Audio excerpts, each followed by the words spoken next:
tarafından kabul edildiği gerçeğiyle karşı karşıyayız.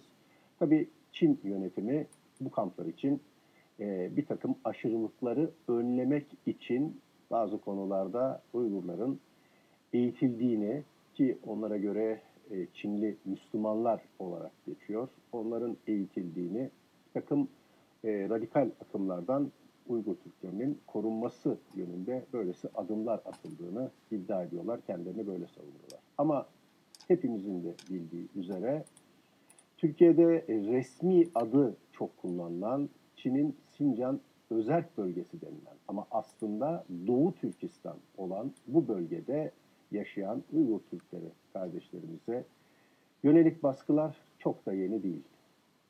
Özellikle de dini bir takım inanışların, dini bir takım uygulamaların engellendiğini, bu konuda baskılarla karşı karşıya olduğunu bildiğimiz kardeşlerimize yönelik her geçen gün yeni bir takım yasakların, yeni bir takım baskıların, yeni bir takım kısıtlamaların, sınırlamaların getirilmesi belki hemen kamuoyuna yansımıyor. Ama dediğimiz gibi hep uluslararası kuruluşlardan, uluslararası medyadan gelen bilgiler doğrultusunda ve orada yaşayanlardan, buradaki yakınlarına, yurt dışındaki yakınlarına gelen bilgiler doğrultusunda gelişmeleri izliyoruz. Belki de çok sonradan öğreniyoruz. Ama bir gerçek var ki o da Uygur Türklerinin yaşadıklarına bize ne diyemeyiz. Çünkü Uygur Türkleri de bizim kardeşlerimiz. Dolayısıyla onların başına gelen her şey aslında bizim de dikkate almamız gereken, onlara destek olmamız, en azından yalnız olmadıklarını göstermemiz bakımından önemlidir diye düşünüyoruz. İşte bu akşam bu akşamki programımızda daha doğrusu bu konuyu ele almaya çalışacağız. Ve çok değerli bir stüdyo konuğumuz var. Kendisi de Uygur Türk'ü. Sayın Profesör Doktor Erkin Emet. Hoş geldiniz efendim. Hoş bulduk. Teşekkür ederim. Sayın Emet, tabii ki siz bizden daha çok bilgi alıyorsunuz. Sizin bilgi kanallarınız daha farklı, daha kamuoyunu aydınlatıcı bir takım bilgileri sizden almamızın doğru olacağını düşündüğümüzden ve siz de sağ olun bizi kırmadınız, programımıza katılmayı kabul ettiniz. Dolayısıyla bu akşam Türkiye kamuoyunda çok fazla konuşulmayan bu konuyu biraz da olsa, bir nebze de olsa bilgilerinizle, bizim de aldığımız bilgilerle kamuoyuyla paylaşalım dedik. Öncelikle Sincan Özerk Bölgesi diye bilinir ama hepimiz de biliyoruz ki burasının adı Doğu Türkistan. Doğu Türkistan, ismi üstünde Türkistan. Uygur Türkleri. Uygur Türkleri dediğimiz andan itibaren de tarihe biraz baktığımızda Uygur Türklerinin medeniyete neler kattığını da biliyoruz. Ya da bizler biliyoruz ama kamuoyunun büyük bölümü de bilmiyor. Bunları da konuşacağız, Uygur Türklerin özelliğini. Öncelikle şuradan başlayalım. Sincan Özerk Bölgesi, Doğu Türkistan, nerede, şu anda neler oluyor ama hepsinden önemlisi buranın nüfusu nedir? Uygur Türkleri kardeşlerimizin resmi nüfusu nedir? Sizin bildiğiniz nüfusu nedir? Oradan başlayalım. Evet, ilk önce dünya medyasında bu mesele gündeme gelirken Türk medyasında sizin de belirttiğiniz gibi çok fazla gündeme gelmiyor mesele. Dolayısıyla böyle bir konuyu gündeme getirdiğiniz için şahsınıza ve Kanal Başkent yönetimine de çok teşekkür ediyoruz. Kanal B yönetimine. Şimdi Uygur Türkleri dediğimiz zaman yani Doğu Türkistan dediğimiz zaman o büyük tarihteki Ulu Türkistan dediğimiz bugün ki işte Kazakistan, Kırgızistan, Özbekistan, Türkmenistan, Güney'de Afganistan'ı da içeren bu büyük Türkistan'ın doğu kısmında yer alıyor.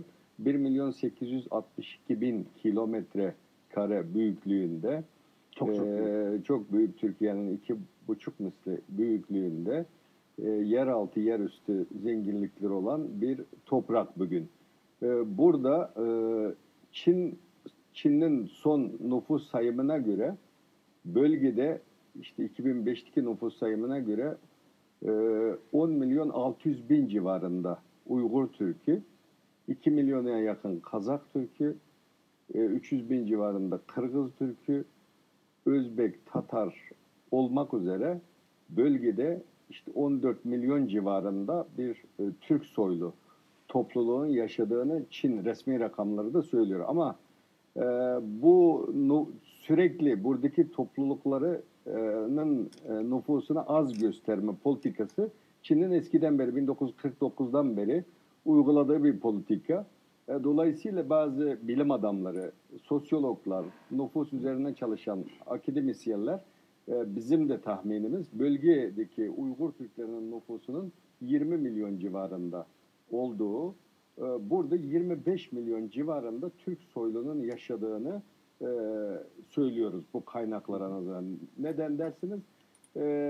Şimdi buradaki Türk soylular 1984'lere kadar çok çocuklu aile yapısına sahip. 84'ten sonra oradakilere 2 çocuk politikası uygulamaya başladı.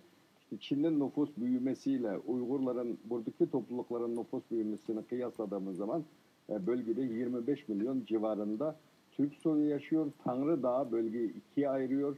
Güneyde Doğu Türkistan'ın güney tarafı, Kuzey Türkistan diye ikiye ayrılıyor. Güneyde daha homojen bir yapıya sahip, daha ağırlıklı olarak nüfusun çoğunu Uygurlar oluşturuyor. İşte ben Kaşgar doğumluyum. Burada eskiden buranın nüfusunun %90'ı Uygur Türkleriydi. Bugün son 20 yıldır buranın demografik yapısını değiştirmek üzere bazı politikalar var. Şu an denge biraz değişmiş durumda. Ama kuzey tarafta daha çok Çin nüfusunun olduğu, Çin'in en önemsediği politikalarından biri bölgenin demografik yapısını değiştirme politikası bugün. Şimdi baskılar, Uygur Türklerinin Müslüman olması, Müslüman dini baskılar, onun ötesinde sosyal baskılar, siyasi baskılar, bütün bunların hepsi kademe kademe gelişirken her seferinde yeni yöntemler ortaya çıktı.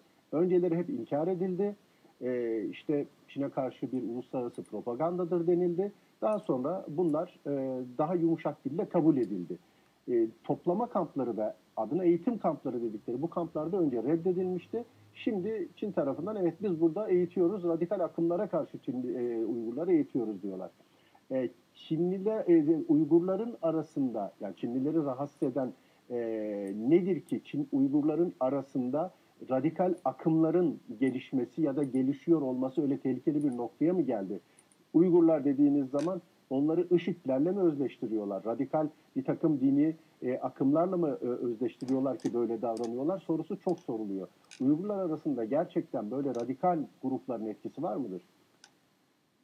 Etkisi var ama Çin'in söylediği düzeyde değil. Yani bölge, böyle tarihine baktığınız zaman bölgedeki Müslümanların İslam anlayışı daha çok bir örfi İslam'a dayanıyor. Yani ben o bölgede doğdum, büyüdüm. Yani işgal eden, bütün yöneten hükümetler orada dinini, geleneğini, göreneğini öğretmeye, bu alanda eğitim almaya hiç izin vermemiş. Dolayısıyla biz işte dedelerimizden, büyüklerden görerek işte dini bilgileri de, diğer bilgileri de bu şekilde ediniyorduk. Çin'in bu bir bahane. Yani burada işte radikal güçleri eğitiyoruz. Bununla hiçbir alakası yok. Çünkü ben kendi akrabalarım, ailemin yapısını biliyorum. Benim ailemden bugün sadece ben Türkiye'de olduğum için böyle milyonlarca Uygur var. Ben onların bir tane örneği. Bugün sırf için 26 tane ülke ilan etti. Yani bu kimler giriyor? Da ileride geleceğiz bu konuyu. Kimleri aldı bu kampın içine? 26 tane ülke belirlemiş. Bu ülkenin herhangi birine gidip gelmiş olmak, bu ülkelerin birinde akrabasının bulunması, bu ülkelerde eğitim görmüş olmak, bunların hepsi bu kampa alınmak için yeterli. Benim ailemden ablam, işte kardeşim, kız kardeşlerim olmak üzere onların çocukları 13 kişi kampta. Ben bunlardan 1,5 yıl haber alamadım. Yani siz Türkiye'de mi bu ülkeler arasında? Türkiye'de bu ülkeler. Türkiye, hangi ülkeler var? Kazakistan, Kırgızistan, Özbekistan, Tacikistan, Türkmenistan, Azerbaycan, Mısır, Suriye, Irak, Sudan, Yemen, Suudi Arabistan, Rusya Federasyonu, Malezya, Tayland, Endonezya. bu böyle 26 tane ülke toplam. Bu ülkelerde bulunmuş olmak, bu ülkelere seyahat etmiş olmak ya da burada bir akrabanızın yaşaması sizin eğitim kampına gitmenizin nedeni. Evet, bunun neden bu o kadar saçma bir bani ki Çin'in. Aslında bunu şöyle bakmak lazım. Şöyle bölgenin Çin'in politikasına baktığınız zaman aslında Çin 1949'da Komünist Partisi bu bölgeyi tam hakim olduktan sonra, işgal ettikten sonra hep bu bölgeyi bir tehdit olarak görmüş. Daha sonra 1991'de Sovyetler Birliği'nin parçalanmasıyla bölgeye daha stratejik bir boyutta bakmaya başlamış. Ben kendim dilciyim. 1993 yılında Çin Halk Cumhuriyeti bölge, yani bizim dediğimiz yani Doğu Türkistan özerk bölgenin yönetimi meclisinde bir karar kabul ediliyor. Diyor ki ne pahasına olsa olsun çift dille eğitime geçilecek. Uygurca, bu çift dille eğitim dediği Uygurca kaldırmaya yönelik ilk bir başlangıç. 1993. Bu tesadüf değil. 1991'de Sovyetler parçalanıyor. 93'te bu kararı alıyor. 1996'da seviye tespit sınavı diye bir sınav koyuyor. Yani kimse Çince bilmeyen, Çince ders anlatamayan hocaların hepsi işten çıkarılacaktır diye bir karar alıyor. Şimdi bizim özel bölge yasamızda bölgedeki bütün yazışmalar iki dilde yazılacak. Bu yasal olarak verilmiş hak. 1955'teki Sincan Uygur Özel Bölgesi statüsü verildikten sonra bölge yasasında ve Çin'in anayasasında her Çin'de yaşayan bu 56 tane etnik grup var. Yazılı dili olan bu etnik grupların kendi dilini kullanma, geliştirme, bu dille eğitim yapma hakkına sahiptir diye anayasasında belirliyor. Bölge yasasında öyle. Böyle olmasına rağmen 1996'da bunu kaldırıyor. Periyodik olarak büyük şehirlerde uygulamaya konuluyor. 2001'de bu 11 Eylül olayından hemen sonra radikal İslam'a karşı mücadele diye bir sloganla ortaya atıyor. Üç güce karşı mücadele adı altında radikal İslam bölücülük şeklinde. Bununla beraber Uygur Türkçesi eğitimden kaldırılıyor. Bakın 1884'te bölge Mançu İmparatorluğu tarafından işgal ediliyor. Adını Şincan yani yeni toprak koyuyor. Bugüne kadar 3 tane hükümet yönetmiş. Bu arada 1933'te 44'te 2 defa burada bağımsız cumhuriyet kurulmuş.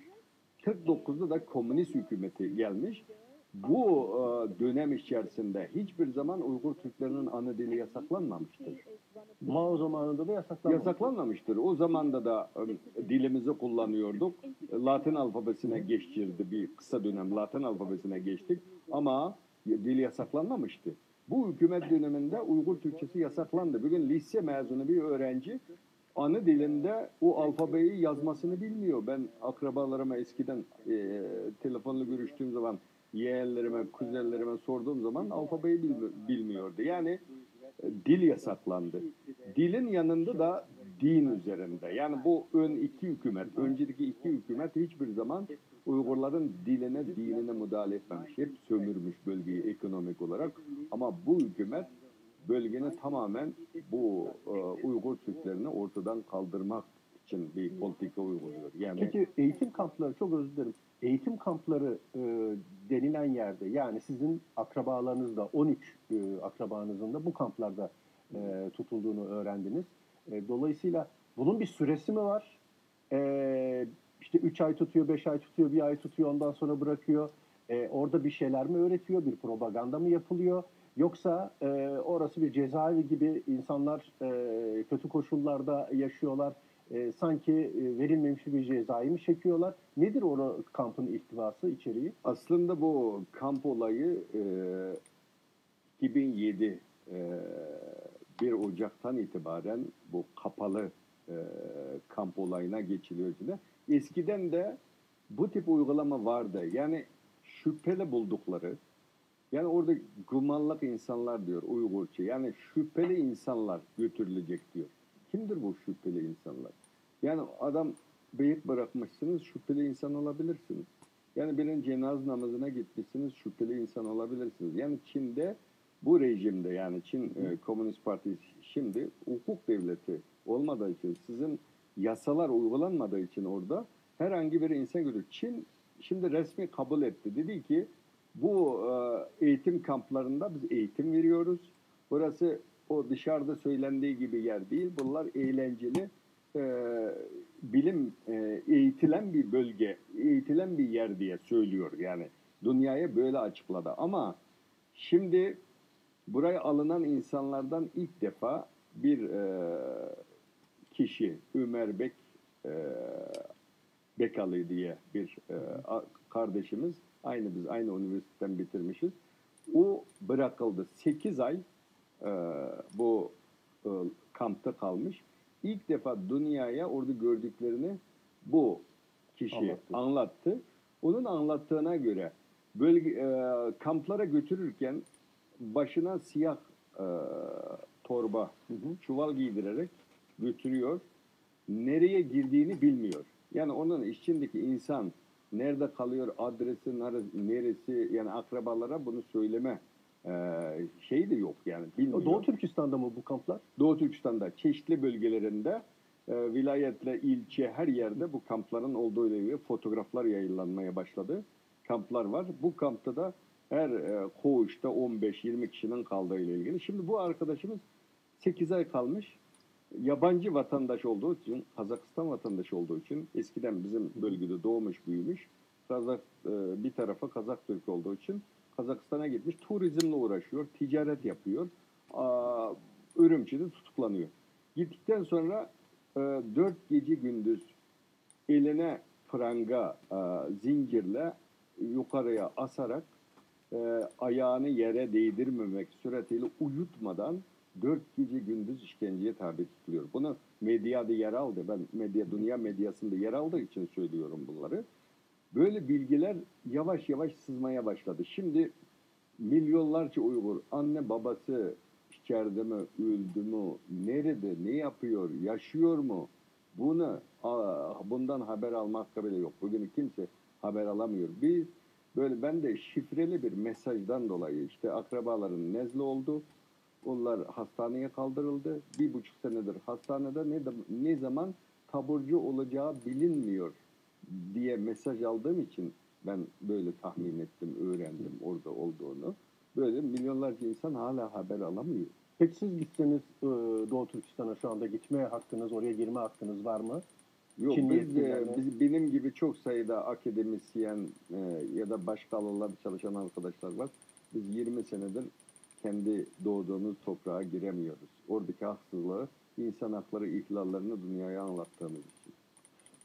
Türkiye Cumhuriyeti vatandaşlığınız da var mı? Evet, Türkiye Yani Cumhuriyeti vatandaşıyım. Türk pasaportuyla da oraya giremiyor musunuz? Öyle girip de içeride yatan, çıktıktan sonra çok yaşamadan vefat eden insanlar var.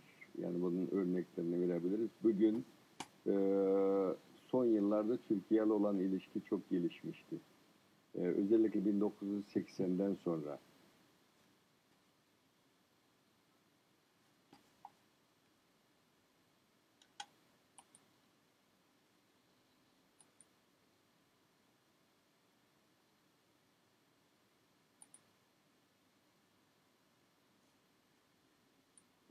Buraya gelmek arzularımız vardı. Mesela üniversitede bahçelerde gençler hep Barış Manço dillerdi o yıllarda.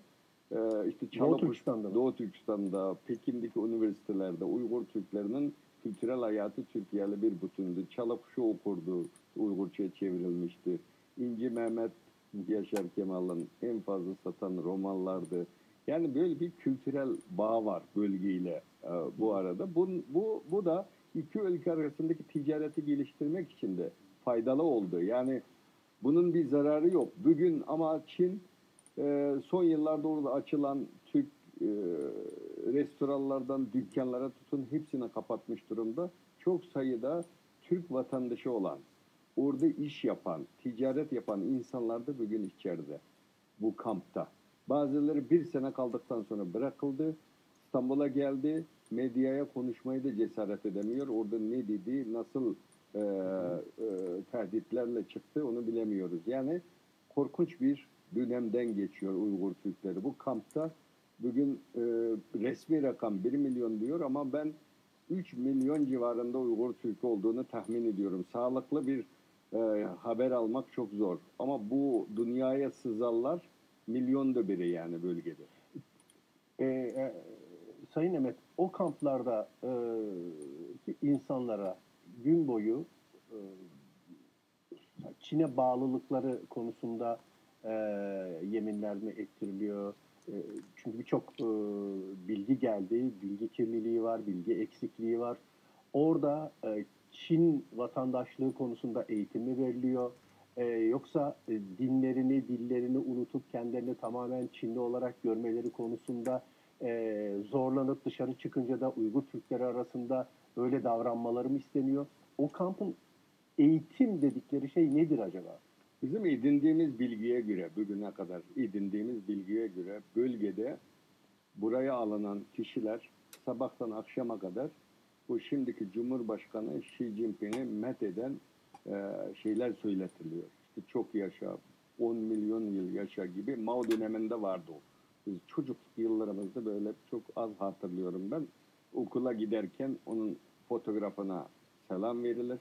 Okula girdikten sonra selam verilir. O sözlerinden ezberletilir. Bugün Komünist Partisi'nin bütün o doktrinlerini kampta ezberletiyor. Cumhurbaşkanına metiyeler okutuluyor. E, Bu tip Komünist Partisi'nin o teorilerini ezberlettiriyor. Şimdi özellikle Doğu Türkistan'ın güneyinde, ben de o bölgede doğdum büyüdüm. İnsanların çoğu köylü, nüfusumuzun çoğu köylü. Okuma yazma oranı da yani Çinci bilenlerin oranı da çok düşük. Şimdi burada bunları ezberletiyor. Çinci çok zor bir dil. Şimdi bunu ezberleyemeyen gençler aşağılanıyor, e,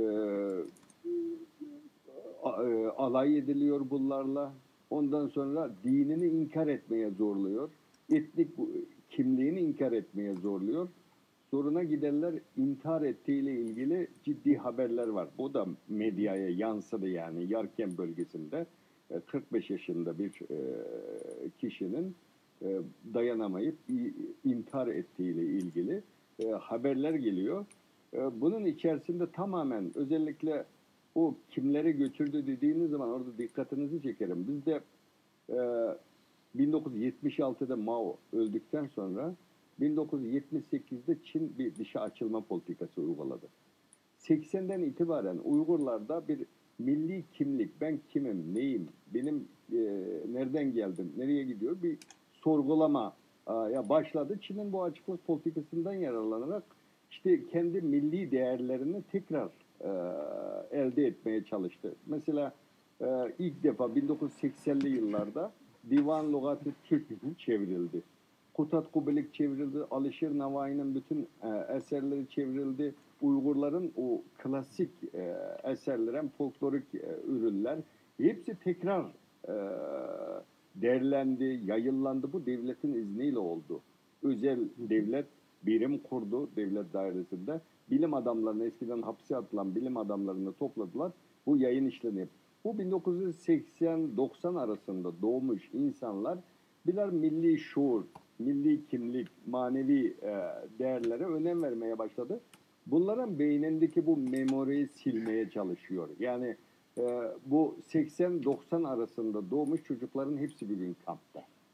İşte o açılıklar kavuşması gereken nokta da oydu. Sizin söylediğiniz yani 80-90 yıllar arasında bu eğitimi almış ya da o milli benlik, milli kimlik şuuru oluşmaya başlamış. İşte din konusunda şuuru oluşmaya başlamış insanlar giderek toplumun diğer bölümünü de etkileyecek. Diğer bölümü de etkilenirse bize karşı bir isyan olabilir. Bize karşı bir örgütlenme olabilir. Korkusu herhalde var olanı biri yüz gösterme anlayışla hareket ettikleri için böyle kamplara yol açtı. Evet. Burada kısa bir ara vaktimiz geldi Sayın Mehmet Bey. Ara verelim. Aradan sonra kaldığımız yerden devam edeceğiz. İlk bölüm için çok teşekkür ediyorum. Sağ olun efendim. Değerli izleyenler kısa bir aramız var. Daha sonra kaldığımız yerden devam edeceğiz efendim. Medya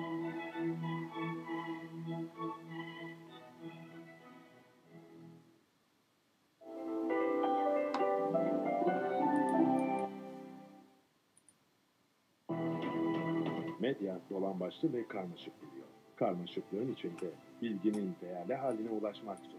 Biz bu yolda her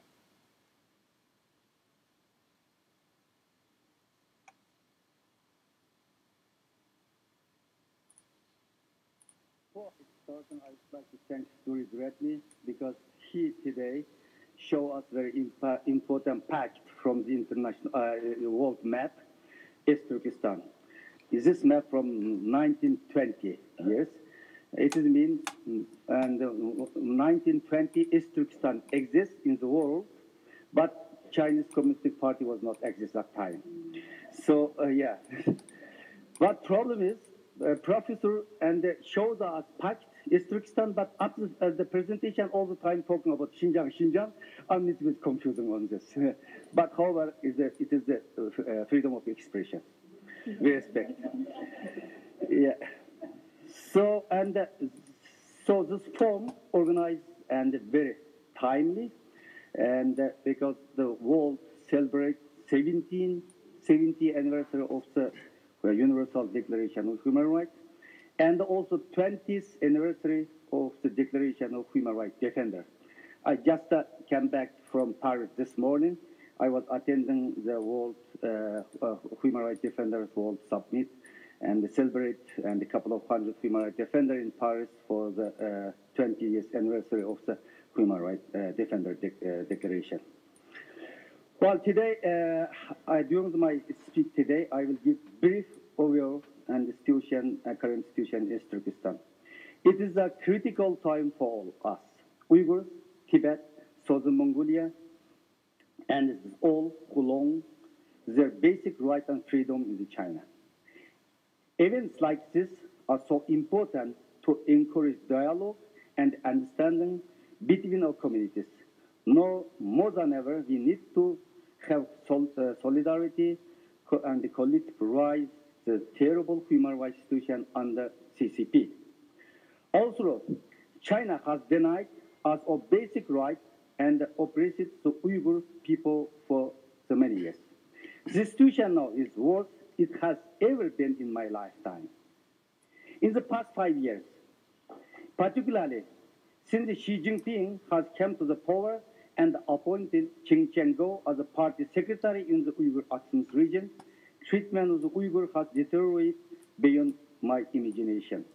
Under Xi Jinping leadership and appointed party secretary Chen Cheng-go, most of them you know who is Chen Cheng-go. Chen Cheng-go was the party secretary in Tibet, and he used brutal way crackdown on the Tibet people, and he used his experiment in Tibet now and implemented in East Turkestan and the new restriction. And zaman o millet yok olur demektir. Dolayısıyla yine bu konuyla ilintili olarak şimdi 80'lerden sonra işte bu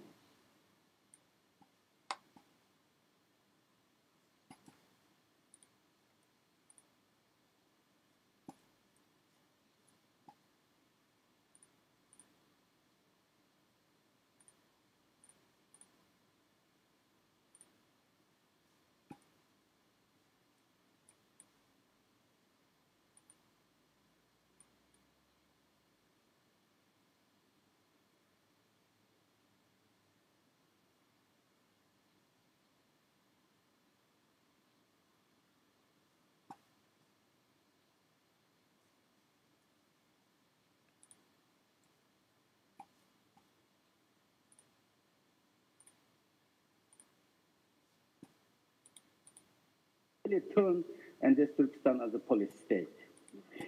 10,000 of new police and military personnel have been sent to the control in the East Turkestan. And then the network police station, roadblocks, checkpoints, ensuring absolute control of the Uyghurs in East Turkestan. Yani bir de Taşpolat Rozi diye bir eğitim nazırı, bizim bölgenin eğitimden sorumlu bakanı. Bu eğitim bakanı döneminde tabii o zaman devlet izin vermişti. Bizim okuduğumuz derslik kitaplarda Kaşgarlı Mahmut'la, Yusuf Has Hacip'le ilgili, Ahmet Yükneki ile ilgili, Atabetül Hakayık'ın yazarı, Alişir Navai, bizim klasiklerimizle ilgili paragraflar vardı derslik kitapta. Hatta parça örnekler vardı.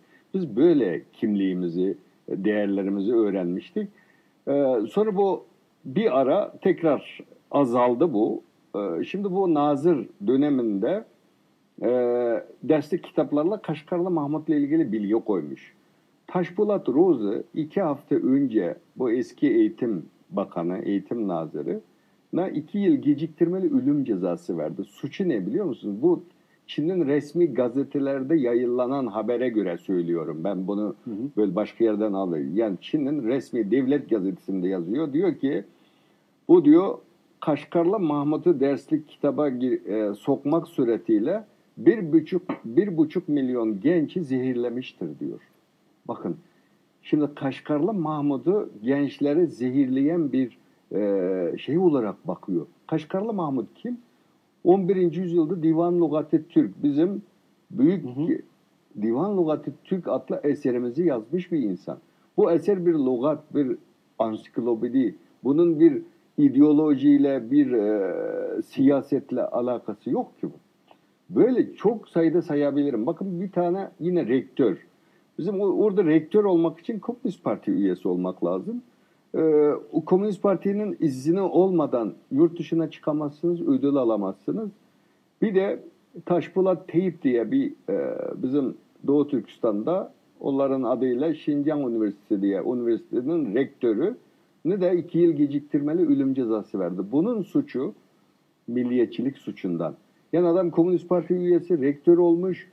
Sonra 4 sene önce Türkmenistan'da o büyük şairi Maktum Kulu ödülüne layık görülmüş. Yine devletin izniyle gelmiş Sayın Türkmenistan Cumhurbaşkanı'nın elinden bu ödülü almış. Bu da ölüm cezasına çarptırılmıştır. Bu çok vahim bir durum. Yani bunu biz dünyaya anlatamıyoruz. Burada çok sayıda yazar, çizer, özellikle sosyal bilimci. Sosyal bilim dalındaki akademisyenlerin çoğu bugün ya hapse atıldı ya kampa. Abdurrahim Heid diye büyük bir sanatçımız vardı bizim ozanımız. Türkiye'de de tanınır. Uçraşkanda diye kendisinin bir türküsü var.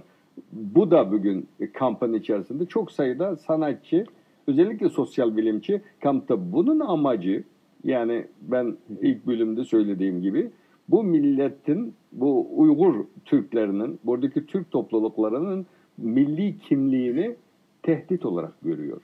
Yok etmek istiyor. Yani o kendi anayasasında zaten benim dilimi kullanmak, işte bir takım haklar verilmiş.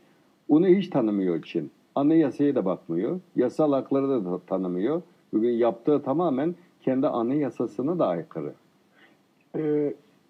Erkin Bey, terör örgütü IŞİD'in çıkmasıyla birlikte dünyanın her yerinde Müslüman toplulukların olduğu ülkelerde, Müslümanların olduğu ülkelerde özellikle de terör eylemlerinin artmasıyla birlikte Müslüman eşittir potansiyel terörist gözüyle bakmaya başladılar. Bunu yurt dışında yaşayan vatandaşlarımız da çok net bir şekilde hissetti.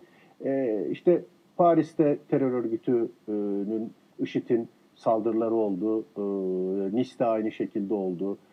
Onlarca, yüzlerce insan orada hayatını kaybetti, masum insan. Aynı şekilde Brüksel'de oldu. Almanya'da oldu. Avrupa'nın birçok ülke, İngiltere'de oldu. Dolayısıyla bunları hep Müslümanlar yapar kaygısı, korkusu toplumun büyük bir bölümünde hakim oldu. Birçok ülkenin yöneticisi de bunun önüne geçmeye çalışmadı. Her toplumun içerisinde aşırısı da var, uyumlusu da var, ılımlısı da var. Bunları hiç dikkate almadılar. Dolayısıyla Müslümanlara potansiyel IŞİD'li, potansiyel terörist gözüyle bakma alışkanlığı birçok ülkeye yayıldı. Tabii ki o 11 Eylül çok geride kaldı ama IŞİD'in ortaya çıkmasıyla birlikte bu en üst noktaya geldi. Özellikle de Doğu Türkistan'da Çin açısından baktığımızda bahsettiğimiz 20-30 milyona yaklaşan bir Müslüman topluluk var, kesim var, bir halk var. Ve bunların hepsinin potansiyel terörist olarak görülmesi onlar açısından da bir korku. Ama bakıyoruz Rusya'da saldırı düzenlendi. Türkiye'de IŞİD sempatizanları var, saldırı düzenlendi. Teröristler düzenledi. Suriye'yi, Irak'ı, diğerlerini saymıyoruz. Avrupa'da az önce saydım. Ama o IŞİD'lerin etkisi altında dedikleri Uygur Türklerinin olduğu yerde ve Çin'de bir tane saldırı olmadı. Dolayısıyla orada Uygur Türklerine yöneltilen IŞİD sempatizanlığı, radikallerin yanına geçiş, bunların hepsinin doğru olmadığını, bunların bahane edildiğini görüyoruz. Uzattım. Konuyu şuraya getirmek için. Çin'de sadece Uygur Türkleri mi Müslüman yoksa başka Müslüman topluluklar da mı var? Çin kökenli, Çinli ama Müslüman olanlar da mı var? Biraz onu açar mısınız? Çünkü çok karışıyor bu konu. Evet, Çin'de, bugünkü Çin Halk Cumhuriyeti'nde 56 tane etnik grup var. Bunların içerisinde bu Türk soylu Müslümanlar dışında bir de Çinli Müslümanlar var. Huy dediğimiz, Döngen dediğimiz. Değil mi? Huy Müslümanlar. Bunların bir özerk bölgesi var. Ningxia, Huizhou. Doğu Türkistan'a yakın mı? Yakın sayılır. Kuzeybatı bölgesinde. O kadar yakın değil ama bizim bu Çin'in kuzeybatı bölgesine de orada. Şimdi eskiden beri bu etnik olarak, ırk olarak Çinlilerle aynı ırktan olduğu için bunlara yönelik bir yumuşak bir politikası vardı. Yani bunların dini öyle yasaklanmıyordu. Çok fazla Türk soylulara yapılan kadar baskı yoktu. Yani buradan gazeteciler, bilim adamları işte orada baskı var dediği zaman baskı yok diye onların camisine götürür, onlara gösterir. Bizde bu kavram kargaşası olduğu için bak işte bize çok sorardı televizyona çıktıklarımız zaman işte toplantılarda işte Çin'in iç bölgesinde Çin'de Müslümanlara şey yok, baskı yok. Siz böyle diyorsunuz diye. Burada önemli olan hedef olarak gördüğü Çin'in bu Doğu Türkistan'daki Türk soylu olan özellikle bu bölgenin nüfusunun çoğunu oluşturan Uygur Türkleri hedefteydi son yıllara kadar. Ama bu defa bu kamp olayında Kazak Türkleri de ikinci kalabalık Türk boyu olarak bölgedeki bunları da hedefti. Bunlardan da çok sayıda insan hatta Kazakistan'da eğitim görmekte olan 250 tane öğrenciyi zorla ailesine işte anne babanızı rehin alacağız diye Çin'e götürdüğünü, şimdi onların da kampta olduğunu söylüyor oradaki arkadaşlar, bu medyaya da yansıdı. Şimdi bu kamp olayından sonra işte döngelleri de hedef almış durumda. Eskiden Döngen dediğimiz Çinli Müslümanlar. Çinli Müslümanlar. Döngel diyorsunuz. Son bir yıldan beri bu Çinli Müslümanlara yönelik de eskiden işte Kur'an-ı Kerim, dini kitapları basar, orada dağıtır bir özgürlük vardı. İşte son edindiğimiz bilgiye göre bunların da tamamen işte bazı camilerin kapatıldığı, işte dini kitap satan kitapçıların kapatıldığı ile ilgili haber alıyoruz. Bunlara da tehdit olarak geliyor. Çin bu uluslararası terörizme karşı mücadelede özellikle 11 Eylül'den sonraki bu dünyadaki bu teröre karşı mücadelene bahane ederek oradaki Türk soylulara çok büyük baskı yaptı. Yani bakın o 11 Eylül'den sonra Amerika dedi ki terörizme karşı mücadelede biz büyük devletlerin desteğini istiyoruz. Çin hemen çıktı, dedi ki bende de teröristler var, İslami teröristler. Bunları sen listeye alırsan ben de sana destek vereceğim dedi. Hemen bu İslam Partisi diye bir şeyi Amerika Birleşik Devletleri listeye aldı. Ama bunu bahane ederek bölgede çok sayıda din adamı tutuklandı. Camilere girme yasaklandı. Leva astı caminin üzerine. İşte memur giremez, polis giremez, emeklisi giremez, kadın giremez, 18 yaştan fazla olanlar giremez. Bu yansıdı, medyada da yansıdı. Böyle resmi caminin üzerine bunu astılar. Yani Çin'in bu kandırmacı, dışarıya bir yüzü var. Yani gördüğümüz Çinli'nin iki tip Çinli var. Biri işte oradaki Çin, gerçek Çin. Bir de buradaki o güler yüzlü, böyle bir Çinli var. Dolayısıyla Türkiye'de çok fazla biz Çinli tanımıyoruz. Yani Çin'in böyle tarihten gelen buradaki Türk soylulara yönelik böyle bir acımasız politikası var. Bugün bu doruk noktasına çıkmış durumda. Yani bu Suriye'deki DAEŞ olayına bahane ederek toplantılarda, burada sempozyumlarda işte gazetecilere söylüyor Çin. Diyor ki Uygurların hepsi Suriye'de. Ya yok böyle bir şey. Yani oraya bütün milletten gitmiş. Bizden de gittiyse onu bahane ederek sen suçsuz insanları orada bu kadar kampa alınamaz. Yani hukukta da kanunda da suç bireyseldir. Yani siz kardeşi bir suç işlediyse onun bütün sülalesini cezalama hangi hukukta var? Hangi kanunda var? Sayın Emet, dini yandan bir de etnik yandan baktığımızda bölgenin Uygur Türklerin arasına farklı etnik grupları, Çinli grupları yerleştirerek etnik yapıyı, nüfusu bozmak, dağıtmak, Çinli sayısını daha da arttırmak, bu bölgede Çinlilerin ön planda olduğu bir politikanın hakim olduğunu görüyoruz. Han Türkleriydi, Han Evet. Çinlileriydi yanılmıyorsam. Onların yerleştirildiği ve giderek de geniş bir Çinli kitlesinin oluştuğu söyleniyor. Bu politika bugün hangi noktada? Bugün bu özellikle 1980'lerden sonra, 90'dan sonra bu daha da hızlandı. Hatta son sosyal medyada da bölgedeki Çinliler yazıyor.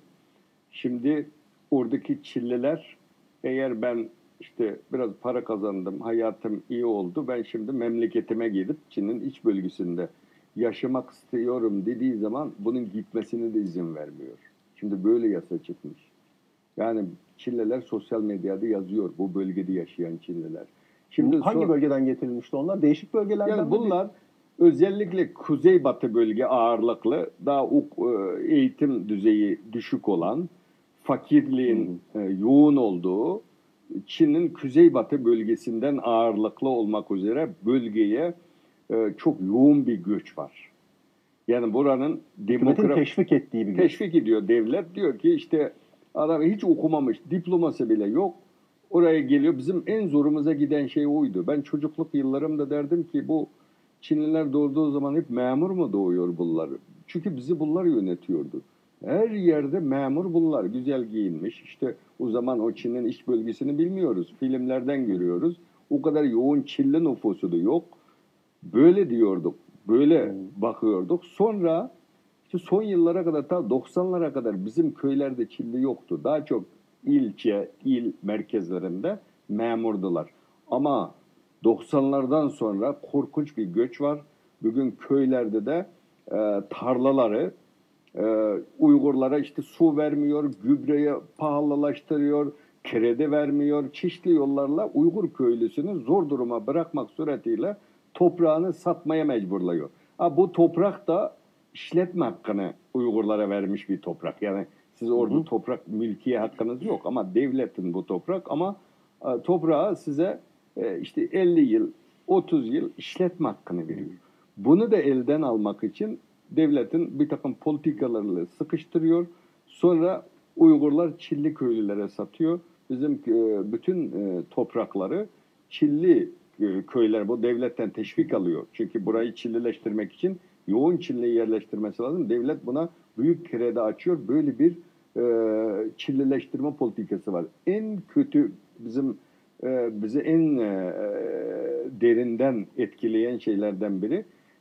Yani bir insanın kimle evlenmesi bu kendinin özgürlüğüdür. Bu kişi bu son yıllarda mecburi Çinli kızları Çinlilerle, Uygur kızları Çinlilerle evlendirme politikası yaygınlaştırdı. Bunun devlet diyor ki eğer sen Çinli erkekle evlenirsen çocuğunu bedava okutacağım. İyi okula yazılacaksın.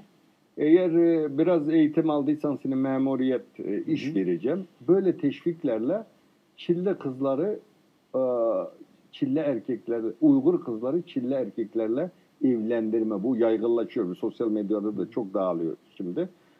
Bunlar Çin'in amacının ne olduğunu şöyle alt alta koyduğumuz zaman buradaki işte Türk kimliği taşıyan Müslümanları tamamen Çinlileştirmek istiyor.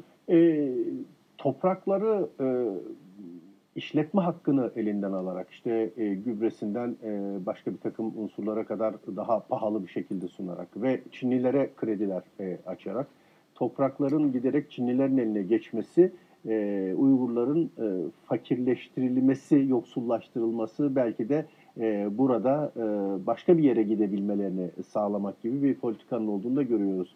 Demek ki Çin'in bu bölgesi, Doğu Türkistan daha doğrusu, yeraltı ve yerüstü zenginlikleri bakımından Çin'in diğer bölgelerine göre daha zengin.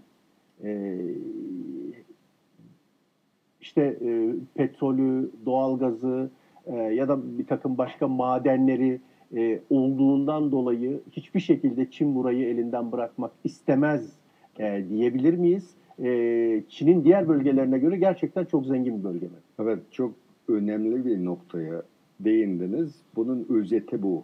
Yani bu haritaya şöyle baktığınız zaman kuzeyde işte Moğolistan, Sibirya Şimdi tam doğuya baktığınız zaman Japon denizi, güneyde Çin denizi, dünyaya tek açılan kapısı Doğu Türkistan. Bugün Çin'in deyimiyle bir kuşak bir yol projesi, dünyadaki süper devlet olmak için ortaya attığı en büyük projelerden bir tanesi. Biliyorsunuz Çin bugün dünyada ikinci ekonomi. Bu ikinci ekonomi olmada bölgenin Çin'e verdiği katkı çok büyük.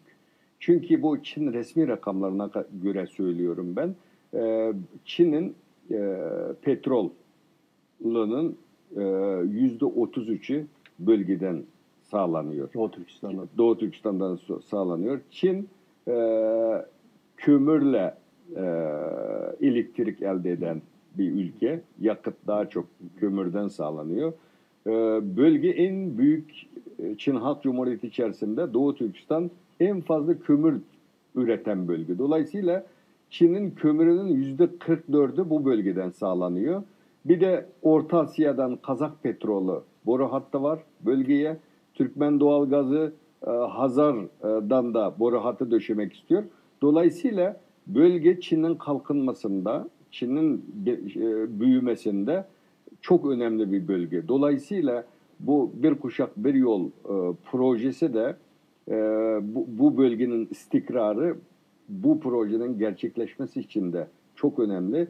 Dolayısıyla acele ediyor. Bir an önce buradaki toplulukları Çinlileştirip bu toprağı kendinin yapmak istiyor. Daha rahat kullanmak istiyor Evet. tabii ki. Ya, o sıkıntıları çekmek istemiyor. Zaten sınıra baktığınızda bir Kazakistan'la, bir Kırgızistan'la, bir Türkmenistan'la bütün buralardan batıya açılabileceği yolların burada olduğunu gördüğünüzde Çin'in politikalarının neden bu denli sertleştirdiğini anlamak da mümkün.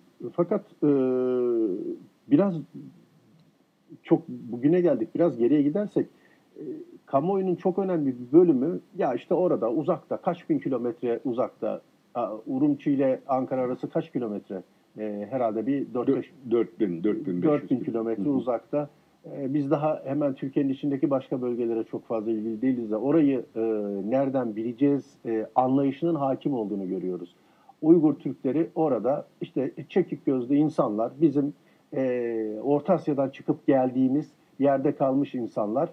Tamam da bu insanlar sadece Kaşgarlı Mahmut'un Divan-ı Lugat-ı Türküyle bilinmesi gereken insanlar değil.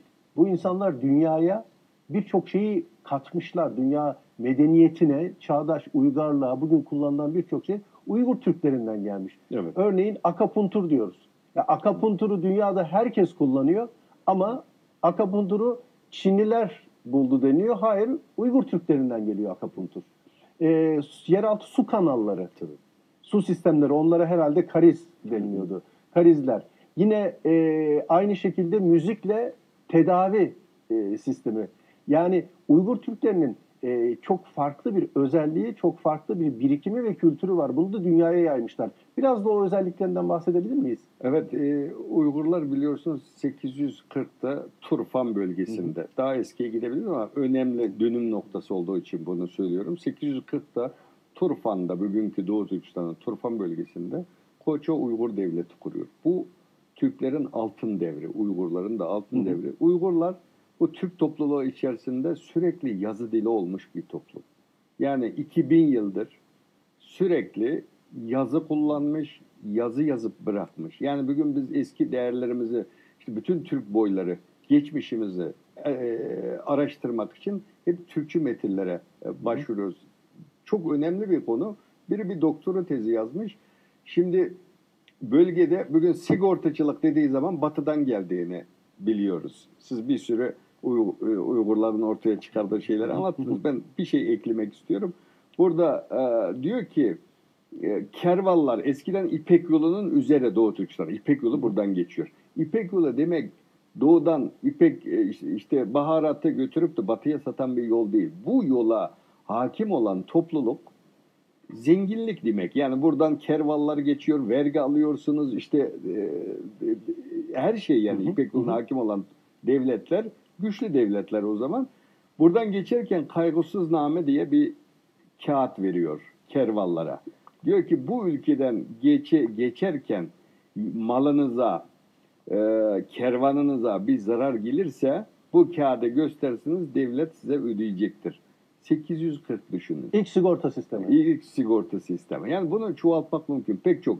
Yani bu vergi vergi sistemi, ondan sonra borç senet, bunlarla ilgili makaleler yayınlandı. Çok sayıda çalışma da var. Bunların hepsi bu dönemde ortaya çıkmış. Dolayısıyla Mustafa Kemal Atatürk Cumhuriyeti kurduğu zamanda da bu Türkçileştirme, Türkçedeki Arapça, Farsça kelimeleri çıkarıp da Türkçe kelime türettiği zaman uygarlık diyor bugün Türkiye Türkçesinde. Uygarlık kelimesini Uygur kelimesinden teklif veriliyor. Diyor ki Uygurlar diyor böyle bir kültüre sahip bir Türk topluluğu. Dolayısıyla medeniyet kelimesinin yerine Türk kelimesini koyalım diyor. Uygur kelimesini koyalım diyor. Mısır Uygurluğu işte dediği zaman karışmasın diye A harfine değiştiriyor. Uygar şeklinde. Uygarlık. Uygur kelimesinden gelme. Bakarsak oradan daha iyi anlar. Orada kelime türetirken Uygurca eklerden yararlanıyor Mustafa Kemal Atatürk. O zamanki Uygurlarla ilgili Fransa'da orada burada yazılmış tarih kitaplarını şey yapıyor.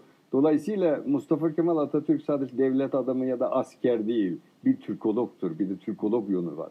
O zaman bugün bizim bölüm 1992'de kuruldu. Çağdaş Türk Lekçeleri Edebiyatları bölümü. O zaman o Türk lekçeleriyle ilgili kitapları çevirttiriyor Mustafa Kemal Atatürk. Yani Uygurlar böyle bir genel Türk tarihinde, kültür tarihinde çok önemli yere sahip bir Türk topluluğu. Dolayısıyla bugün Uygurlar yok olurken, bugün bu Uygurların dili, edebiyatı, o Doğu Türkistan'daki İslamiyet öncesi ve İslamiyet sonrası medeniyetlerin, kültürlerin hepsi bütün Türklerin ortak eseridir. Dolayısıyla o Uygurlar uzakta olmasına rağmen Türkiye'yle de çok yakın bir kültürel bağ var. Bir de Türkiye ile Çin ikisi de bölgesel güç. Yani çıkar bölgesi Türkiye'nin aslında. Çin'le olan ilişkilerde bu bölge köprü olması lazım. Eskiden beri siyasetçiler bunu vurguluyor. Yani Türkiye'de iki çeşit uzmanlar var. Biri diyor ya bunu karıştırmayalım. Biz Çin'le olan ilişkileri geliştirelim. Uygurlara dokunmayalım. Bu ilişkilerin içerisinde yer almasın. Ama bazı şeyler var. Diyor ki Doğu Türkistan bölgede önemli. Çin'in Türkiye'yle ve Türk dünyasıyla olan ilişkilerde bu aslında köprülük rolü oynamalı diyor. Bu doğru bir tespit. Yani bugün Kore örneği var. Çin'de de Yanbian diye bir bölge var. Kore asıllıların özel bölgesi bu. Güney Kore'yle olan bütün ticaret bu bölge üzerinden yapılıyor. Dolayısıyla onlar Müslüman olmadığı için onlara işte bölücü falan diye bize terörist dediği gibi böyle bir yaklaşımı yok Çin'in. Çin'le olan ilişkide çok önemli rol oynuyor. Aslında Doğu Türkistan'a Çin böyle bakması lazım. Yani Türk dünyasıyla, İslam dünyasıyla olan ilişkilerde burası köprü olmalı. Türkiye'nin de bu Çin'le olan ticari açıkları var. Bu açığı kapatmada bölgenin rolü çok bu yönde bir söylem geliştirmesi lazım Türkiye Cumhuriyeti Devleti'nin, hükümetleri. Evet. Peki Doğu Türkistan'ın tabii ki kendi içinde o az önce saydığınız Türk soylu diğer gruplarla birlikte belli bir nüfusu var. Bu önemli bir potansiyel. Ama Çin'in genel nüfusuna baktığınızda işte 1 milyara aşkın bir nüfus. Onun içerisinde çok da büyük olmayabilir. Ama 56 etnik grubun olduğu, çok farklı dinlerin, inanışların ya da inanmayışların da olduğu bir ülkeden bahsediyoruz. Dolayısıyla Çin merkezi yapısının çok güçlü olduğu, o güçlü yapının ta tarihten gelen bir nasıl söyleyelim kendini savunma, bir şeyleri koruma içgüdüsüyle hareket ettiğini görebiliyoruz. Niye bunu söylüyorum? Uygur Türkleriyle olan bu ilişkiler sadece bugünkü ya da Mao döneminden itibaren olan bir ilişkiler değil. Çok öncesinde de var. Ara ara bağımsız devlet dönemi de var. Yani o siz 800 yılda Tufan bölgesinden başlayarak anlattığını söylediniz. Ama ondan sonra sanki Çinlilerle ilişkiler hiç kopmamış. Çin'de kim varsa imparatorlar, Mançurya'dan hepsinden şey yaparak hareket ederek söylüyorum. Uygur Türklerinin olduğu bölge Doğu Türkistan Çin için hep önemli oldu. Her zaman o önemini korumuş. Sanki Mao Zedong'la birlikte o büyük değişimin olmasıyla birlikte daha böyle işte oradaki halkların kültürlerine, özelliklerine dikkat edilecekmiş süreci başladı gibi gözükse de daha sonra Mao'nun ölümünden sonra bu tersine de dönmüş gibi gözüküyor. Ya da Mao döneminde başka baskılar vardı da böyle gözükmüyordu. Hep kötü durumda mı, hep kötü statüde mi oldu Uygur Türkleri Çinlilerle birlikte oldukları her dönemde? Şimdi Çinliler her zaman bu bölgeye hakim olduğu zaman büyümüş. Yani güçlü devlet olmuş. Bunu Çinliler biliyor. Bir de Çin felsefesinde şöyle bir şey var. Yani benden olmayanın gönlü başkadır derler. Dolayısıyla bu bölgeyi vücuttaki bir yabancı madde olarak görüyor. Yani bir bölgenin Uygur valisi Çin'e ne kadar sadık olsa olsun, bunun çok örnekleri var. Yani araştırdığınız zaman çok örnekleri var. Ne kadar sadık olsa olsun ona hiç güvenmemiştir. Yani Çin'in felsefesinde şöyle, yani benim milletimden daha şövenist, ırkçı bir yaklaşım var. Yani Kung Fu felsefesi de öyle aslında. Böyle olduğu için buradaki Uygurları hiçbir zaman güvenmemiştir Çin. Mesela Nur Bekri diye bir vali var. Biz 2009'da Ürümçi katliamı olduğu zaman sizle de program yapmıştık.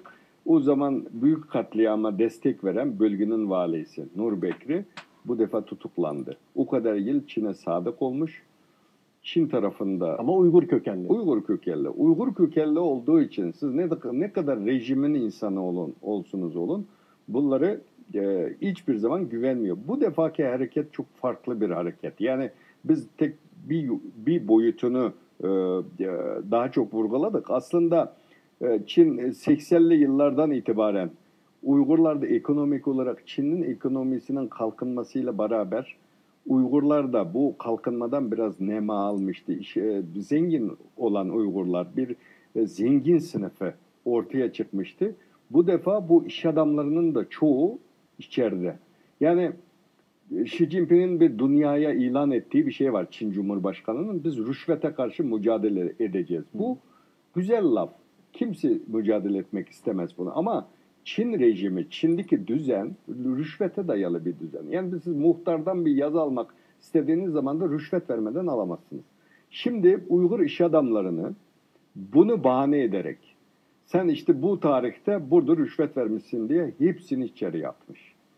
Bir de biraz para kazandıktan sonra bunlar dedi biz ne olacak işte Müslümanız hacca gidip gelelim diye bu hac ferzini yerine getirmek için hacca gittiler, döndüler. Dedi ki sen yasa dışı dini faaliyete katılmışsın diye bunlara da götürmüş durumda. Hem kültürel açıdan, hem ekonomik açıdan, hem siyasi açıdan Uygurların bölgedeki mevcudiyetini tamamen sindirmek, yok etmeye amaç eden bir şey. Yani 49'dan beri hep kötü olmuş. Yani 49'dan 1966'ya kadar işte yerli milliyetçiliğe karşı hareket. Pan-Türkizme karşı hareket, Pan-İslamizme karşı hareket diye böyle hareketler olmuş. Bunda da hep iki ayağı dokundurmuş. Yani biri ben Uygurum dediği zaman siz Pan-Türk'sünüz, bölücüsünüz. Yani ben milli kimliğimi vurguladığım zaman Pan-Türk.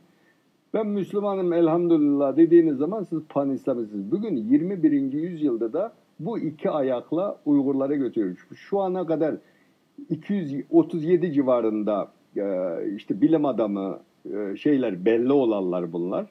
İşte kamp demiş, suçlamış için bunların suçladığını böyle özetlediğiniz zaman daha çok bu iki suçlamayla içeride 66'dan 1976 Mao'nun ölümüne kadar çok karanlık bir dönem yaşadı.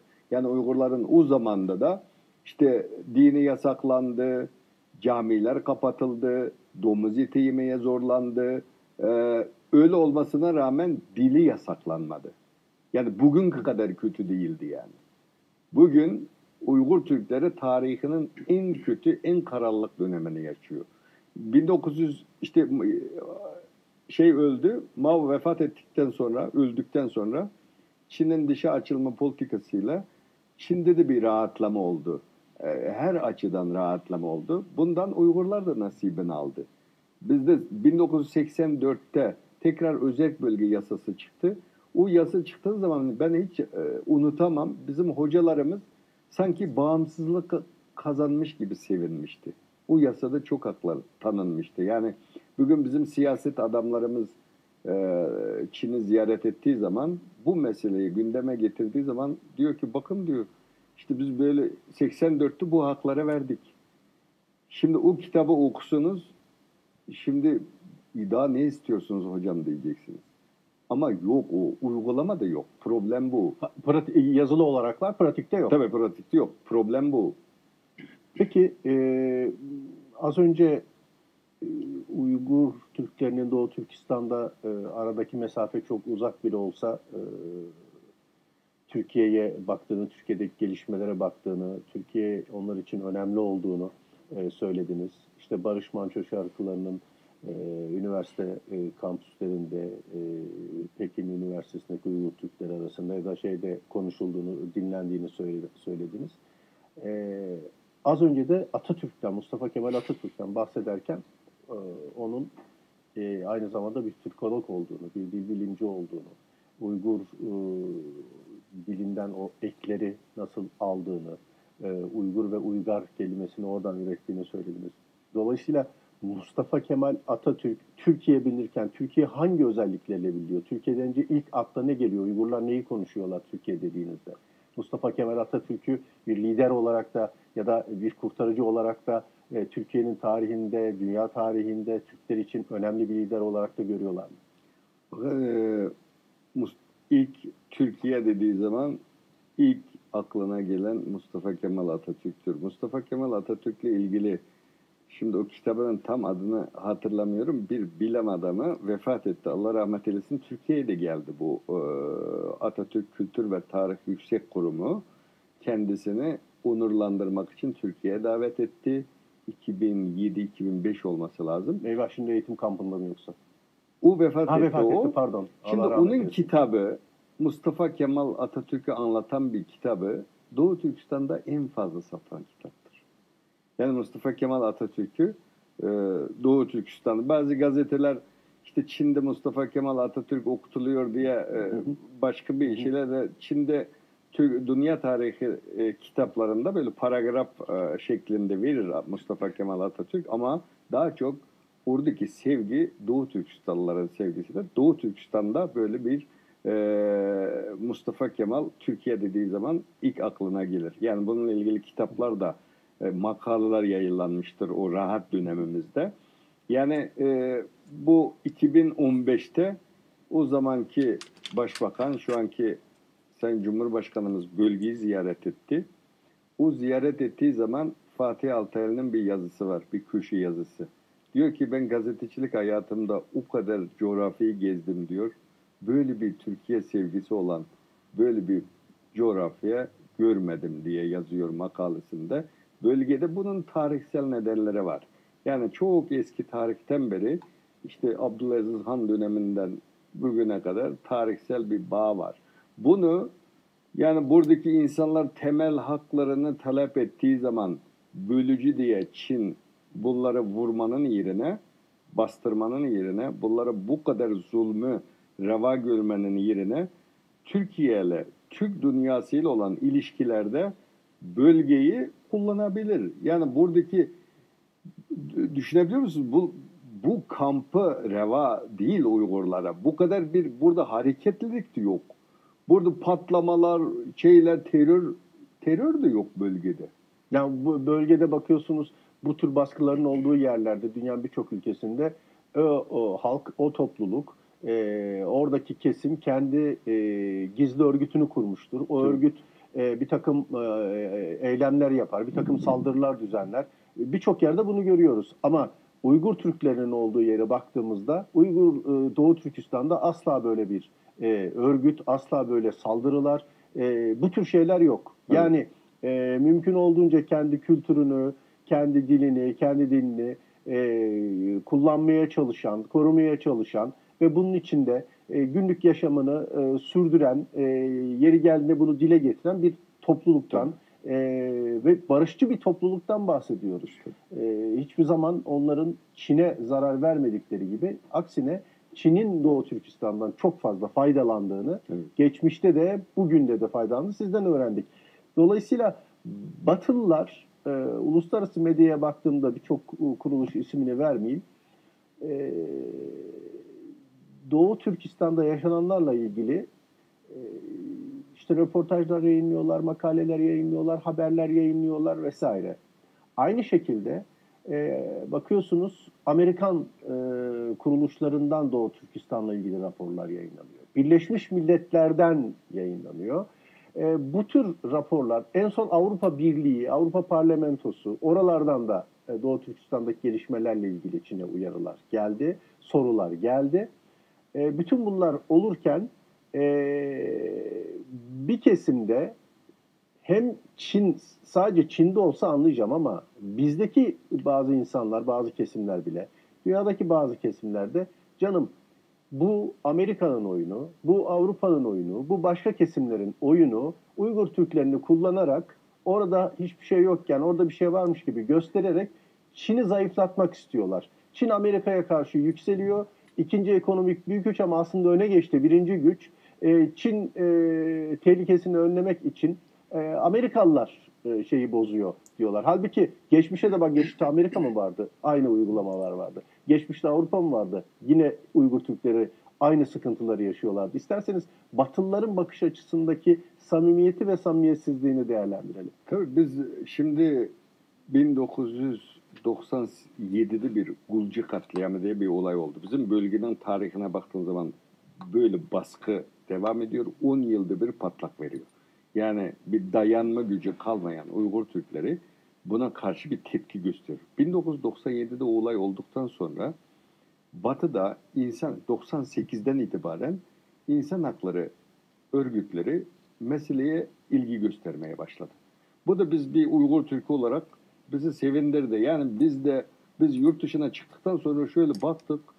İşte bir yerde balina kıyıya vuruyor. Bütün dünya ona haber yapıyor. Ama orada insanlar ölüyor. Evet. Kimse ilgilenmiyor. Bu bizim çok dikkatimizi çeken bir konuydu. Sonra 98'den itibaren bu gündeme gelmeye başladı. Daha sonra işte Amerika'nın insan hakları raporlarında olsun, İnsan Af Örgütü'nün raporlarında olsun, bu Doğu Türkistan'daki insan hakları ihlalleri bir serpik şekilde böyle satırlar arasında Çin'le Müslümanların insan hakları ihlalleri diye böyle geçerdi. Şimdi son yıllarda o paragraf halinde, kitap halinde yayınlanmaya başladı raporlar. Şimdi Batı'nın, Amerika'nın amacı ne olsa olsun ama burada bir gerçek var. Burada bir insanlık trajedisi var. Burada 2 milyon, 3 milyon insanın silahla başına çuval giydirerek kamp adında cezaevi hayatını yaşadığını anlatıyoruz. Böyle olmasına rağmen Türkiye'de bazı medyanın bunu sanki Amerika oyunu, Türkiye ile Amerika'nın arasını açmak için bir çıkarılan bir oyun, bu tezleri ortaya koyuyor. Bu Çin'in tezi. Çin bunu söylüyor. Diyor ki işte bize Amerika, Avrupa bölmek istiyor. Ya bu işgal edilmiş bir toprak. Adı da Şincan. Yani Çinliler bu ada koyduğuna da pişman. Şincan yeni demek toprak yeni toprak demek. Evet. Yani eğer ezelden o kitaplarda yazar Çinliler derslik kitabında işte Şincan ezelden bizim toprak. Şimdi ezelden senin toprağınsa niye Şincan koydun? Niye yeni dedin? Niye yeni toprak diye koydun? Şimdi bu Çin'in tezini maalesef bazı medyalar bu şekilde kullanıyor. Bu doğru değil. Yani bugün Doğu Türkistan'da bir insanlık trajedisi. Bunların Müslüman olması, Türk olması ne de gerekmez. Burada bir insan trajedisi söz konusu. Dolayısıyla Çin'in tamamen bu dışarıda dezenformasyon çok ilginç bir şey. Şimdi Çin bu olaylar Türkiye'de gündeme gelmeye başlayınca, bazı gazetelerde yazılmaya başlayınca 22'sinde bir heyet gönderdi. Türkiye'ye heyet geldi. Heyetin içerisinde bir tane Uygur var. Uygur'u konuşturuyor. Diyor ki orada zulüm yok diye Türk kardeşlerine anlatacaksın. Şimdi o da zavallı yalan söylemek zorunda. Çünkü o rejimin memuru. Bu tip heyetler bugün işte Azerbaycan'a gitmişler. Şu son haberde Kazakistan'da olduğunu anladım. Duydum. Şimdi bu Çin batıya yönelikti böyle. Yani adam diyor bizde işte buradaki adamlar yalan söylüyor. Bizde insan hakları ilanları yok. Çin öyle bir ülke ki bütün propaganda, her şey devletin. Düşünce özgürlüğü yok. Medya tamamen Komünist Partisi'nin. Dolayısıyla böyle Uygurlara öcü gösterme, buradaki toplumu komple terörist gösterme çabası var. Bu kısmen içte başarılı oluyor Çin kamuoyunda. Uygur dediği zaman potansiyel bir terörist imajını Çin halkına böyle yaratma çabası vardı. Bu da kısmen başarılı ama dünyada bunu yapamadı Çin. Bir de bir Uygur Türk'ü futbolcu vardı. O da aynı şekilde yanılmıyorsam bu eğitim kamplarına ya da eğitim kamplarında ailesi de o da Evet. Bir şekilde alınmıştı. Bunun nedeni de yurt dışındaki bir maçta, yani yurt dışına gidip top oynamak. Yani Peki meşhur futbolcusunuz nerede oynayacaksınız? Evet. Yurt dışına gidecek. Bu kadar saçma. İsmi neydi futbolcunun, ben unuttum. İsmi Taşpolat'tı. Taşpolat. Hı hı. Bir Çin takımında mı oynuyordu? Bu Çin takımında oynuyordu. Çin'in devlet takımında da oynamış. Yurt dışı takımlarda da oynamış. Gulcalı kendisi Doğu Türkistan'ın kuzey bölgesinden. Çok meşhur bir futbolcu. Yurt dışında futbol oynadın diye kapattı, kampa götürdü.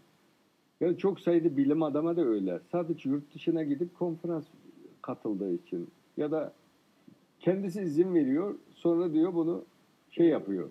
Sayın Ahmet, Uygur Türkleri yoğun olarak tamam Doğu Türkistan'da yaşıyorlar da Çin'in başka bölgelerine de yerleşmiş, başka bölgelerinde de çalışan hani böyle birer ikişer kişi değil, belli böyle Uygur Türklerinin olduğu topluluklar başka bölgelerde var mı?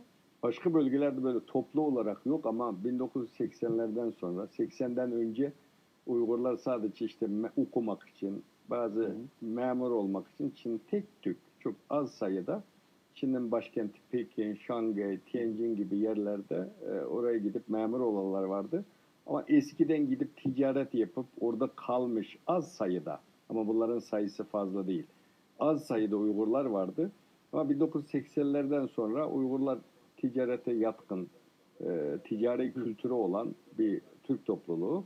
Bunlar 80'den sonra işte Pekin, Şangay, Guangzhou gibi güney zengin ticaret bölgelerinde ticaret yapmak için oraya giden, lokanta açan, esnaf, böyle Uygurlar var. Ama bunların genel sayısını bilmiyoruz ama fazla değil. Böyle Uygurlar var ama toplu bir yerde yaşayan yok. Anladım. Doğu Türkistan'ı terk etmeyen bir anlayış var. Evet. Peki şöyle de bir intiba var. Daha doğrusu yine Uygur Türklerini o fotoğrafın içine yerleştirmek istedikleri için öyle davranıyorlar. Ama biz biliyoruz ki Doğu Türkistan'da özellikle yaşlılar ve kırsal kesimde olanlar geleneksel kıyafetler içerisindedirler. Geleneksel o kalpakları, şapkaları, şeyleri vardır. her yerde olduğu gibi işte orada da işte sakalını bırakmıştır. Yaşlı insanlar özellikle camilerin önünde görürsünüz. Camiye gidiyordur, geliyordur. Ya da bayram namazlarında, cuma namazında çok geniş bir cemaatle katılımla işte namaz kılınır, ibadet edilir. O görüntülerden hareket ederek sanki Uygur Türkleri dini fanatikler, din konusunda çok tutucular. Müslüman dediğinizde çok tutucu Müslümanlar olarak sunuluyor. Halbuki siz program başında da söylemiştiniz. Orta Asya'nın en köklü topluluklarından olan Uygur Türkleri bir kere daha önceki dinleri bir şamanizmden geliyor. Şamanlardan gelen o din, İslam'a geçişle birlikte bir takım adetlerini, geleneklerini, göreneklerini, davranış biçimlerini İslam'a da taşımışlar.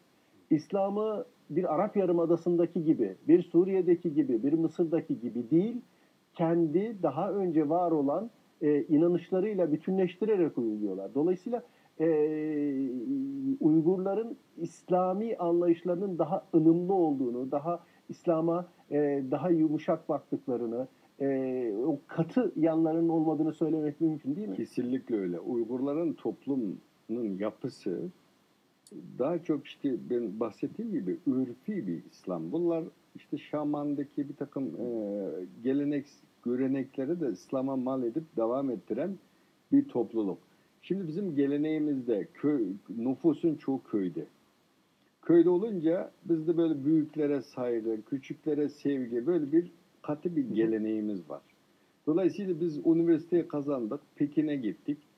Pekin'de üniversite okurken orada bütün dünya Müslümanlarını gördük.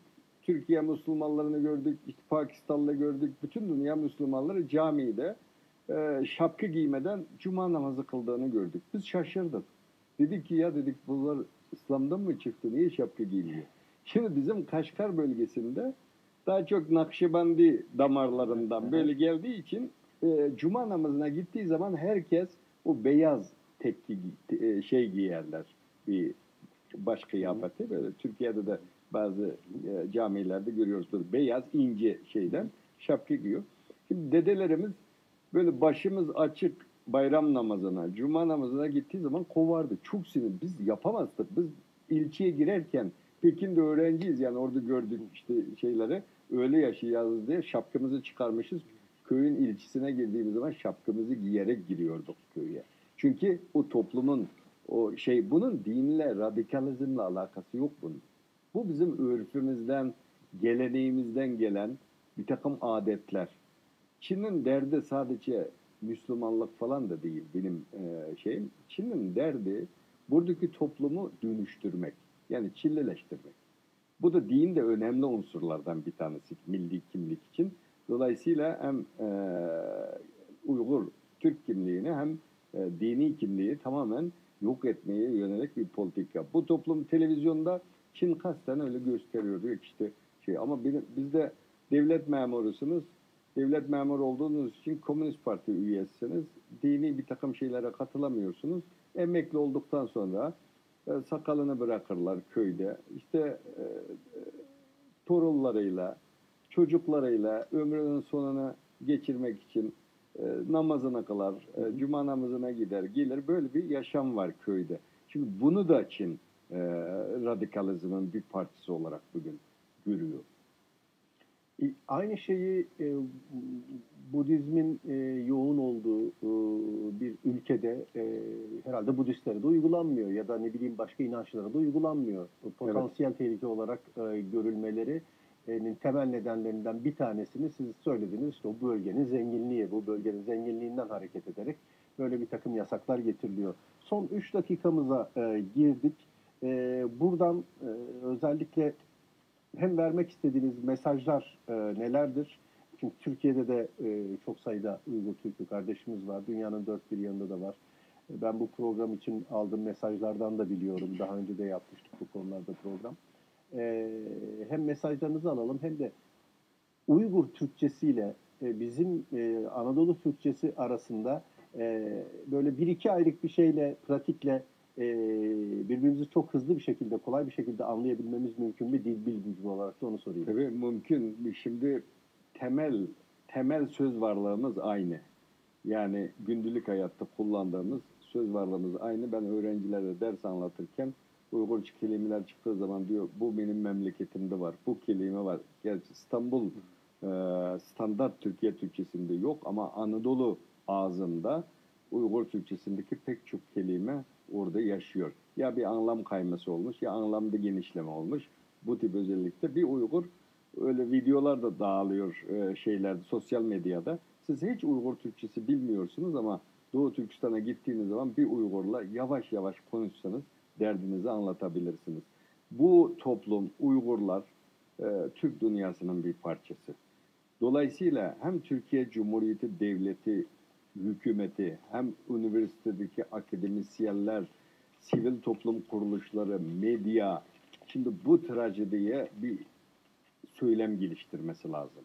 Yani benim hükümetten ricam, işte mecliste İnsan Hakları Komisyonu var, insan hakları bağlamında bu trajediye yönelik, Doğu Türkistan'a yönelik bir söylem geliştirmesi lazım. Biz kaçtığımız takdirde de Çin önümüze koyuyor. Yani siz bununla ilgilenmeyebilir. Türkiye ilgilenmediğiniz takdirde de zaten Çin mesele olarak Uygur Türkleriyle Türkiye'nin tarihsel bir bağları olduğunu biliyorlar. Dolayısıyla bu Çin'le olan ilişkiyi geliştirmede bölgeye Türkiye önem vermeli. Bir politika geliştirmeliyiz. Medya, üniversite, akademisyenler bu bölgeye yönelik bir takım çalışmalar yapması gerektiğini düşünüyorum. Teşekkür ederim. Çok teşekkür ediyorum Sayın Doçent Doktor Erkin Emet. İnşallah bir başka programda sizi profesör olarak da anons edeceğimiz bir programda bir araya geliriz. Ağzınıza sağlık, ayağınıza sağlık. Buradan da bizi izleyen tüm Uygur Türk'ü kardeşlerimize de selam ve saygılarımızı sunuyoruz. İnşallah hızlı bir şekilde bu kötü dönem sona erer. Onlar da hak ettikleri şekilde insanca, özgürce yaşama hakkına sahip olurlar diye temenni ediyoruz. Değerli izleyenler, bu akşam da programın sonuna geldik. Gelecek hafta Mustafa Kemal Atatürk'ü, 10 Kasım öncesinde Mustafa Kemal Atatürk'ü asker yanıyla, liderlik özellikleriyle ele alacağımız bir program olacak. Konuğumuz da Ankara Enstitüsü Başkanı emekli albay Sayın Rafet Aslantaş olacak. Yayında, yapımda emeği geçen tüm Kanal B çalışanları adına Kanal B'yi izlediğiniz için, bekleme odasında bizlerle olduğunuz için teşekkür ediyoruz. Gelecek hafta buluşmak üzere, görüşmek üzere derken Uygur Türk International strategy by Chinese government to undermine and erode everything about Uyghur identity that makes us unique. We are now enduring an attack on the very core of being. In the past 5 years, particularly, we have witnessed strategy of the Chinese Communist Party shift to unapologetic cultural assimilation and the social re-engineering of the Uyghur people. Everything that makes the Uyghur people unique or language or religion or culture has been targeted. Young generation of Uyghurs are being targeted particularly for indoctrination.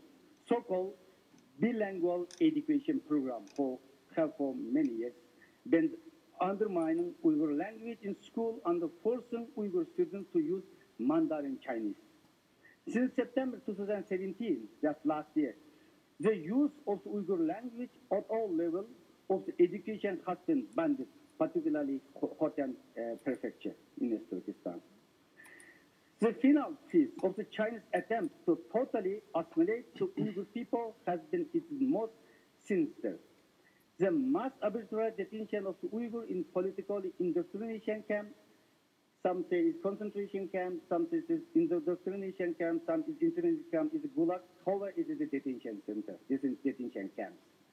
The goal of this camp are clear, totally re-engineering and assimilate entire ethnicity to be complete to the Chinese state. Today, over 1 million Uyghur beings, maybe it is already more than 1 million Uyghur, because this estimate number is in the beginning of January. Since already 10 months passed, we heard every day people sent to the camps, but we have never heard people coming out from the camps. NGO already estimates this number up to 3 million, but we don't know the exact number. 1 million Uyghur people are suffering and are deprived of the basic rights. They are subjected brainwashing aims and eroding their tie to their Uyghur identity and fact torture, enforced disappearance, death if they do not cooperate. They are innocent people whose only crime was being born Uyghur. I cannot understate the fact this had on the Uyghur community, both in diaspora and East Turkestan. Starting in April 2017, Chinese government started cutting off all communication between Uyghur in East Turkestan and the diaspora. As they are beginning rounding up thousands of Uyghur and sending them to the camps. Like almost all the Uyghur diaspora, I lost this contact with my family around this time. For over years, I haven't been able to contact my 90-year-old father, my 78-year-old mother and brother and sisters. I have learned that my brother are detained in the concentration camp, but until recently, I have received no information about my parents. Imagine the pain and frustration knowing your family might be suffering and you cannot do anything to help them or even hear their voice. My worst fear were realized little months ago. Then I received very sad news. My mother passed away 15th of May 2018. But it is a 21st century, communication century, but I couldn't get this news nearly 1 month. I got this news nearly 24 days later. I got June 12th. But I had no idea what was happening to my mother. She was died at the camp, at home, hospital. But later time, I learned it from the international media. 78 years old and a retired woman was put in camps 1 year ago, and she was passed away in the camps. It is just an example. I have not able to talk to her over the years. I have not able to see her is over 24 years since I was forced to leave my homeland. I cannot reach out and comfort my father and the brother. I still don't even know if they are still okay. My father, I have no idea. My father, he is alive or died, no idea. Today, it is, I can say, 99% Uyghur who live in exile, in Europe, United States, all around the world, have lost of contact family members. So, I emphasize all the time, when I had European leaders and the foreign ministry and the parliament members, I told, they are Uyghurs really peaceful people, nation. We against any kind of violence. But Chinese government pressure to us to be in violence. Today, only in Europe, I believe more than 15,000 Uyghur living in the European country. Can you imagine, in the more than 10,000, 15,000 people cannot hear the voice of family member. They cannot stop thinking to the family. No news from them. I can say all the Uyghur who live in Europe today have a psychological problem. Really. And one day, if the world still silent like today, and because World Uyghur Congress, we trying to convince the people avoid from violence. But sometimes we are really under the attack, under the pressure from some or community. You talking all the time, not violent, peaceful way, but nobody listen to your voice. No result, you know. So if situations are going on, maybe one day, one Uyghur attacks the Chinese consulate, maybe attacks some Chinese diplomats. Because psychological problem, we all have. I personally maybe sometimes have a personal, because I lost my mother. I don't have no idea. My father is still alive or died. everything will be possible. So that's why, so all the time we talk, it is a European country, Western countries, the world should have some responsibility, should be take this point, take attention. Today, Chinese government is even trying to control any belief on the not only today, on the afterlife as well. With the new restrictive law establishing state control over every aspect in peaceful religious practice, praying at home, holding private schools, attending mosque, teaching children the spirit of Islam, all considered illegal for the Uyghurs today. Even how you are Christian, what do you eat, it is also decided by the Chinese government. Just the beginning of October, Chinese government implemented new rules saying anti-halalism. We are Muslim. We are born Muslim. It is not my fault. Today, Chinese government say, and if you say, no, I don't eat pork, I don't drink alcohol, you are in the anti-terrorism law concentrate, and you are radicalized. Immediately punished. Today, you cannot say it's halal is forbidden completely. And the last Ramadan, last year and then before last year, Ramadan time, Chinese government is forbidden fasting. Even during the daily time, government provides water and the food for to drink, eat school children and employer. If who refuse to drink and eat, because some people and hiding the security fasting, who refuse to drink and eat, somehow you are fasting, that immediately punished. You know? And since after Qin Changzhou, as a party secretary, he implemented another rule: confiscation of the Quran, all the religious books, and the burning of the Quran. We was very surprising. 3 years ago, one of the pastors in New York, confiscation Quran, he declared to the burning of the Quran. Then the whole Muslim world stand up and they made a protest. But today, Chinese Communist Party already burned the Quran, but no single Muslim country is raising this issue. Silent, all the time support Chinese government. Well, even today, coming this level, forbidden Muslim name as well. Actually, it's not Muslim name.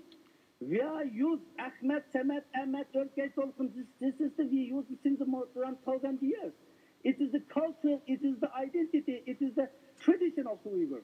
But today you cannot give such a name to your baby. Aisham Ahmed Samet.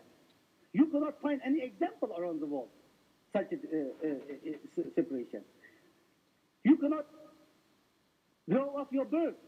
Women cannot cut skirt. You know? Even what do you eat, how you dress, determined and decide by the Chinese government. This security checkpoint to enter the mosque, video cameras monitor every action of those who enters. All imams must be approved by the CCP and who are appointed due to their loyalty to the Chinese Communist Party. Chinese officials have described Islam and all the religions as an ideological illness that must be eradicated. Freedom expression, assembly also virtual no exception. Peaceful demonstration is the past very brutal crackdown. 2009, 5th of July, and the peaceful demonstration is cracked down by the Chinese army and the police. According to the Chinese statistics, 173 people were killed. But since it's already 10 years passed, a lot of eyewitnesses escaped and came to Europe and to the United States, some of the world. They are saying it's more than 3,000-4,000 people. We don't know. Already 10 years passed, but we don't know really how many people were killed, how many people were injured, how many people disappeared. Well, so this is the situation. So, as I hope, we have made clear the current situation in East Turkestan, incredible concerning the human rights violence are occurring on a mass scale. Tibetan, Southern Mongolia, Chinese civilian, and this whole call for their basic rights and freedom are being front of the Chinese Xi Jinping policy. Well, it is a time to solidarity. It is a time we speak loudly. So, and also it is a time United Nations should take some action. So, November 6th, this is perfect time. Internationally, all the member states really concerning this case, Tibet issue, Uyghur issue, Mongol issue, and the Chinese civilian people issue, and should be strongly and loudly raise this issue. Finally, I will make short notes. November 6th and the next week, during the review on China, UPL, and the Uyghurs, Tibetan, Mongol, Taiwanese, and the Vietnamese, and all the Uyghurs, and the people who under CCP, we are gathering and holding mass demonstration in front of the UN, in front of the broken chair. So we are invited you. We are happy if you join us, and it is also good chance we speak loudly and we show our solidarity. Thank you very much.